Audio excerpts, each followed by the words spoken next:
आप लोगों का स्वागत है हमारे इस प्यारे से YouTube channel board online classes में। तो चलिए, आप लोग कैसे हैं? उम्मीद करते हैं कि आप लोग बहुत अच्छे होंगे। तो चलिए, आज हम लोग क्लास 10th बिहार बोर्ड का साइंस पढ़ने वाले हैं। विज्ञान विज्ञान में हम लोग देखने वाले हैं बायोलॉजी, जो कि काफ़ी महत्वपूर्ण चैप्टर है, सब्जेक्ट है। तो चलिए, आज हम लोग शुरू करने वाले हैं Bihar board class 10th biology जीव विज्ञान। तो चलिए, आप लोग वीडियो पे नए हैं तो चैनल पर सब्सक्राइब कर दीजिएगा और कमेंट करके बताइएगा आप लोगों को यह क्लास कैसा लगा। तो चलिए, देखिए आप लोगों, जीव विज्ञान बायोलॉजी जीव विज्ञान किसे कहते हैं? तो विज्ञान की वह शाखा जिसमें समस्त जीवधारियों का अध्ययन किया जाता है उसे हम जीव विज्ञान कहते हैं। जीव विज्ञान वह शाखा है जिसमें समस्त जीवधारियों का अध्ययन किया जाता है, उसे हम जीव विज्ञान कहते हैं। जैसे पेड़ पौधों के बारे में अध्ययन किया जाता है उसे हम जीव विज्ञान कहते हैं। जिसमें जंतुओं के बारे में अध्ययन किया जाता है, जिससे जीव विज्ञान वह है जिसमें सांस चलता है उसे हम जीव विज्ञान कहते हैं। तो चलिए, जीव विज्ञान को आप लोग, तो जीव विज्ञान या जंतु विज्ञान का जनक किसे कहा जाता है? तो जीव विज्ञान या जंतु विज्ञान का जनक अरस्तु को कहा जाता है। जीव विज्ञान तथा के जनक अरस्तु को कहा जाता है। अरस्तु ने जीव विज्ञान के जनक, अरस्तु ने जीव विज्ञान। तो बायोलॉजी किसे कहते हैं? तो बायोलॉजी एक ग्रीक भाषा है। बायोलॉजी कौन सा भाषा है? तो बायोलॉजी एक ग्रीक भाषा है, जो भाषा के दो शब्दों में से बनता है। बायोलॉजी ग्रीक भाषा के दो शब्दों में से बनता है। पहला है बायोस, दूसरा है लोस। BIOS loss. तो बायोस का अर्थ क्या होता है? तो बायोस का मतलब लाइफ होता है। लाइफ मतलब जीवन। बायोस का अर्थ होता है लाइफ जैसे जीवन। और लोज का मतलब स्टडी, अध्ययन। लोज का मतलब क्या होता है? स्टडी, अध्ययन। तो चलिए, बायोलॉजी के बारे में आप लोग समझ गए होंगे। अगर समझ गए होंगे तो आप लोग कमेंट में बताइएगा कि क्या आप लोगों का। बायोलॉजी शब्द का प्रयोग सबसे पहले फ्रांस के वैज्ञानिक ने 1801 ईस्वी में किया था। बायोलॉजी का शब्द का प्रयोग सबसे पहले फ्रांस के वैज्ञानिक ने 1801 ईस्वी में किया था। सर्वप्रथम प्रयोग फ्रांस के वैज्ञानिक ने लेमार्क ने किया था। लेमार्क, यहाँ हो जाएगा लेमार्क ने सबसे पहले किया था। फ्रांस के वैज्ञानिक थे जिसने 1801 ईस्वी में बायोलॉजी शब्द, जीव विज्ञान शब्द का प्रयोग किया था। चलिए देख लेते हैं चैप्टर नंबर 1 क्या है? जैव प्रक्रम लाइफ प्रोसेस जैव प्रक्रम। जैव मतलब होता है जीव, प्रक्रम मतलब क्रियाएं होते हैं। तो जैव प्रक्रम किसे कहते हैं? तो वे सारी क्रियाएं जिनके द्वारा जीवों का अनुरक्षण होता है उसे जैव प्रक्रम कहते हैं। वे सारी क्रियाएं जिनके द्वारा जीवों का अनुरक्षण होता है उसे हम जैव प्रक्रम कहते हैं। जीव अनुरक्षण का मतलब होता है, अनुरक्षण का मतलब होता है मरम्मत। अनुरक्षण का होता है मरम्मत। वे सारी क्रियाएं जिनको द्वारा जीवों का मरम्मत होता है उसे हम जैव प्रक्रम कहते हैं। जिसके द्वारा जीवों का मरम्मत होता है उसे हम जैव प्रक्रम कहते हैं। चलिए देखते हैं ऊर्जा, पावर। ऊर्जा को प्राप्त करने के लिए खाद्य पदार्थों की जरूरत होती है जो पोषण की क्रिया से जीव ग्रहण करते हैं। ऊर्जा को प्राप्त करने के लिए पोषण का अति आवश्यक है। पोषण का, ऊर्जा को अगर ऊर्जा एनर्जी लेना है तो किसी पोषण को हम खाएंगे, आहार को, तब हमें ऊर्जा प्राप्त होगी। तो चलिए देख लेते हैं पोषण किसे कहते हैं? तो पोषक तत्वों को ग्रहण कर उनका उपयोग करना पोषण कहलाता है। पोषक तत्वों को ग्रहण कर उनका उपयोग करना पोषण कहते हैं। जो पोषक तत्वों को ग्रहण करता है, जैसे खाद्य पदार्थ, उसे हम खा करके पचाना, वही हमें पोषण कहलाता है। पोषण दो प्रकार के होते हैं। पोषण कितने प्रकार के होते हैं? पोषण दो प्रकार के होते हैं। पहला स्वपोषण और दूसरा परपोषण। तो पहला होता है स्वपोषण और दूसरा परपोषण। तो स्वपोषण किसे कहते हैं? तो स्वपोषण, पहला हो गया स्वपोषण वैसा पोषण जिनमें जीव अपना भोजन स्वयं बनाते हैं, ना कि दूसरे पर निर्भर रहता है, उसे हम स्वपोषण कहते हैं। स्वपोषण वैसा पोषण जिनमें जीव अपना भोजन स्वयं बनाते हैं, ना कि दूसरे जीवों पर निर्भर रहते हैं, उसे हम स्वपोषण कहते हैं। जैसे हरे पेड़ पौधे जो है अपना भोजन खुद प्रकाश संश्लेषण क्रिया के द्वारा बनाते हैं। तो वैसा पोषण जिनमें अपना भोजन स्वयं बनाते हैं उसे हम स्वपोषण कहते हैं। जैसे हरे पेड़ पौधे अपना भोजन स्वयं बनाते हैं। हरे जो जीव श्वसन करते हैं वो स्वपोषी कहलाते हैं। जो जीव श्वसन करते हैं वो स्वपोषी कहलाते हैं। हरे पेड़ पौधे स्वपोषी कहलाते हैं। इन पौधों में एक प्रकार की रचना हरित लवक या क्लोरोप्लास्ट पाई जाती है। हरे पेड़ पौधों में स्वपोषण होता है। इनमें एक प्रकार की हरित लवक पाई जाती है। हरित लवक को ही इंग्लिश में क्लोरोप्लास्ट कहा जाता है। हरित लवक को ही इंग्लिश में क्लोरोप्लास्ट कहा जाता है। चलिए, पत्तियां हरी होती है।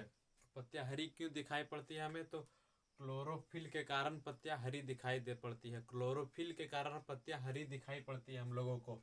दूसरा, परपोषण किसे कहते हैं? तो वैसा जीव जो अपना भोजन स्वयं बनाकर किसी अन्य जीवों पर निर्भर ना रहता हो उसे परपोषण कहते हैं।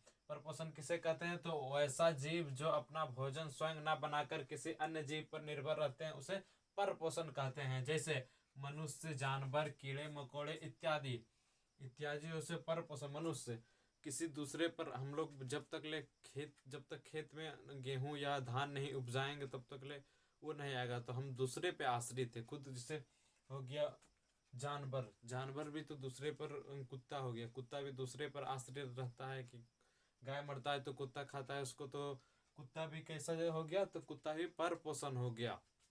चलिए, परपोषण के 3 प्रकार के होते हैं। परपोषण कितने प्रकार के होते हैं? तो परपोषण 3 प्रकार के होते हैं। तो कौन कौन? पहला मृतजीवी परपोषण, दूसरा परजीवी परपोषण, तीसरा प्राणी संपोषण। तो चलिए एक एक को देख लेते हैं आगे। पहला दिया गया है मृतजीवी परपोषण। मृतजीवी परपोषण किसे कहते हैं? तो मृतजीवी परपोषण इस प्रकार के पोषण में मृत जंतुओं एवं पौधों के शरीर से अपना भोजन प्राप्त करते हैं। वैसा पोषण जो जीव मृत जंतुओं के शरीर से एवं पौधों के शरीर से अपना भोजन प्राप्त करता हो उसे मृतजीवी परपोषण कहते हैं। मृतजीवी परपोषण कहते हैं। जैसे कुत्ता, शेर, कौवा इत्यादि। वो कुत्ता हो गया तो कुत्ता, गाय मरता है तो कुत्ता खाता है। शेर हो गया, शेर तो दूसरे जानवर पर आश्रित है, जैसे हिरन पे, लोमड़ी पे, दूसरे जानवर पर आश्रित है शेर, तो शेर हो गया। कौवा इत्यादि हो गया। तो मृत जीवी को अपघटक भी कहते हैं। मृत जीवी को अपघटक भी कहते हैं। जैसे गोबर का छत्ता हो गया, वह मृत जीवी है, उसका कोई उपयोग नहीं कर सकते, वह मृत जीवी खुद ही मर जाएगा, तो ऐसा को मृत जीवी परपोषण कहते हैं। मृत जीवी का अपघटक भी होते हैं। परजीवी पोषण, इस प्रकार के पोषण में जीव जंतु दूसरे प्राणी के संपर्क में अस्थायी या अस्थायी रूप से रहकर अपने भोजन प्राप्त करते हैं।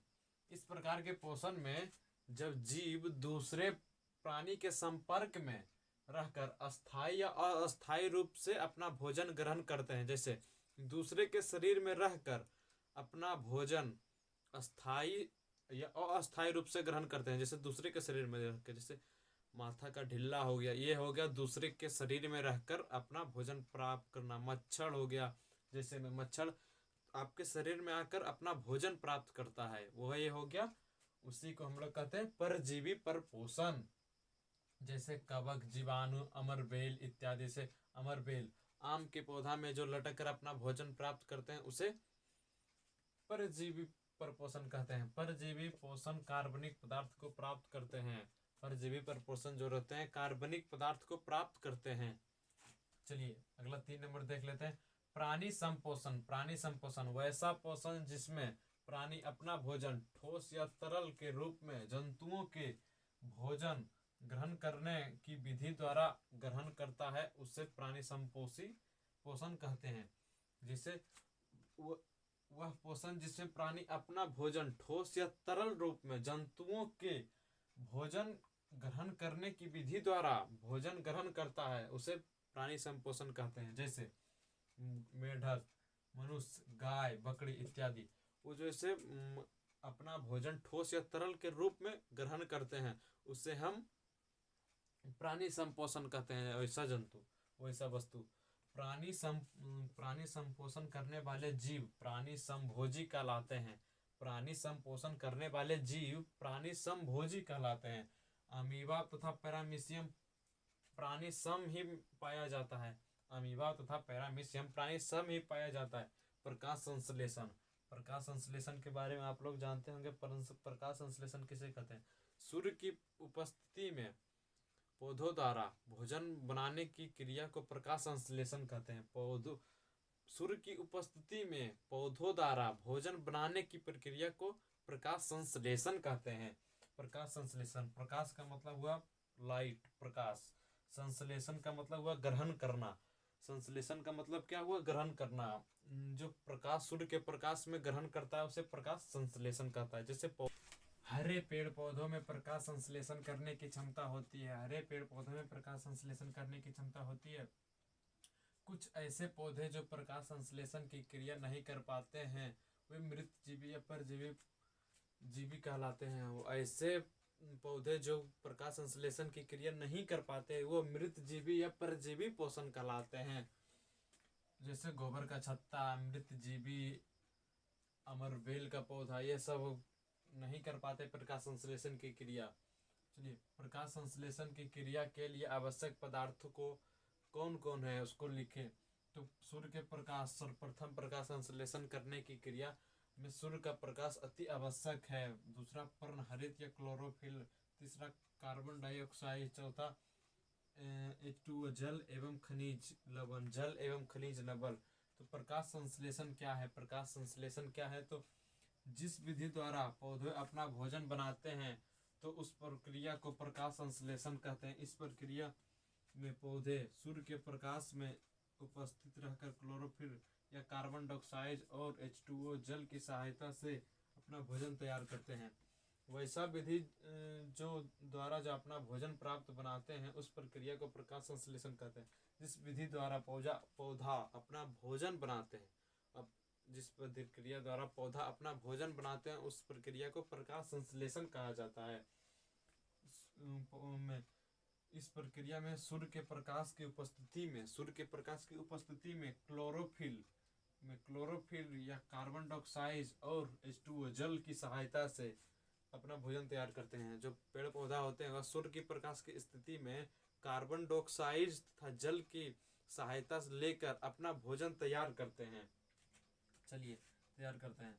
ये प्रकाश संश्लेषण का समीकरण क्या होता है? तो प्रकाश संश्लेषण का समीकरण होता है CO2 H2O carbon dioxide plus जल, उसके बाद ग्लूकोज C6H12, उसके बाद CO6H2O प्लस 6O2। तो इसमें के लिए आवश्यक क्या है? कार्बन डाइऑक्साइड जल तथा कार्बन डाइऑक्साइड यहाँ हो जाएगा 12H2O, 12 जल, 6 कार्बन डाइऑक्साइड, 12 जल और फिर 6, उसके बाद फिर 6 ग्लूकोज, उसके बाद फिर जल H2O 6 जल, इधर 6 ऑक्सीजन। तो ये हो जाएगा क्लोरोफिल प्रकाश संश्लेषण के लिए। तो आज का वीडियो यह कैसा लगा आप लोग कमेंट करके बताइएगा। चलिए, यह क्लास आज यहीं समाप्त करते हैं। मिलते हैं आप लोगों से नेक्स्ट वीडियो में। तो चलिए, आप लोग अगर चैनल पर नए हैं तो हमारे प्यारे इस बोर्ड ऑनलाइन क्लासेस को सब्सक्राइब कर दीजिए और कमेंट करके बताइएगा कैसा लगा। चलिए, मिलते हैं आप लोगों से नेक्स्ट वीडियो में। जय हिंद, जय भारत।